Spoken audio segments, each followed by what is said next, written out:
I'm going to go to Senator Hinch because he sought the call earlier. I'm using my discretion there. Senator Hinch. Thank you, Mr President. This has been the toughest decision I've had to make since I came into this chamber, and I can announce that I will be supporting the passage of these amendments today.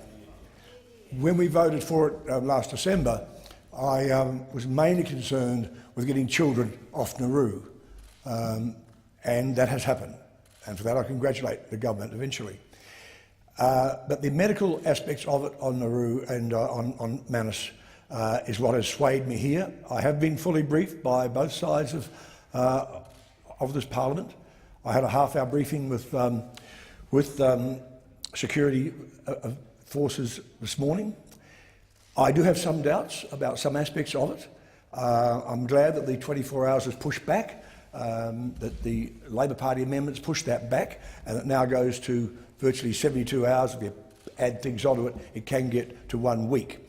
What really swayed me was the amendment, which I was surprised that the Greens agreed to, and that was the one that it'll apply only to people who are currently on Nauru or on Manus. That is a sort of a reverse grandfather. It just stops there. So it's not an encouragement, I believe, to boat people or to the people smugglers who are despicable and should be despised, because it'll only apply to people who are there. And people who are transferred off Manus and brought back to Australia, according to the Home Affairs Department, they assured me today, they will remain in detention in some manner or form. So they will not be coming here and wandering around the streets of Australia. They'll be coming here for medical attention.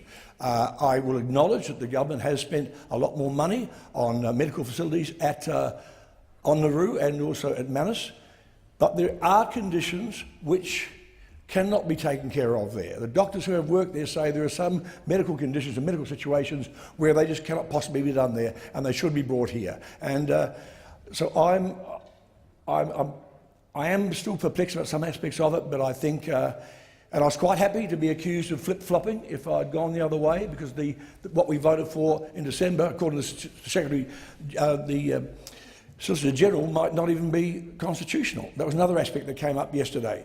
So it has been a very tortured 24 hours. There's been a lot of pressure from a lot of people on all sides of the chamber, but that's part of this job. And now I can proudly say that, yes, I don't need the full 5 minutes. I'll give over to some other people to talk. I think it's the right decision. It's a humanitarian decision because in the Justice Party world, we've always tried to look after young people, old people, sick people. Well, all those three categories still apply in these amendments, and therefore I will be supporting them.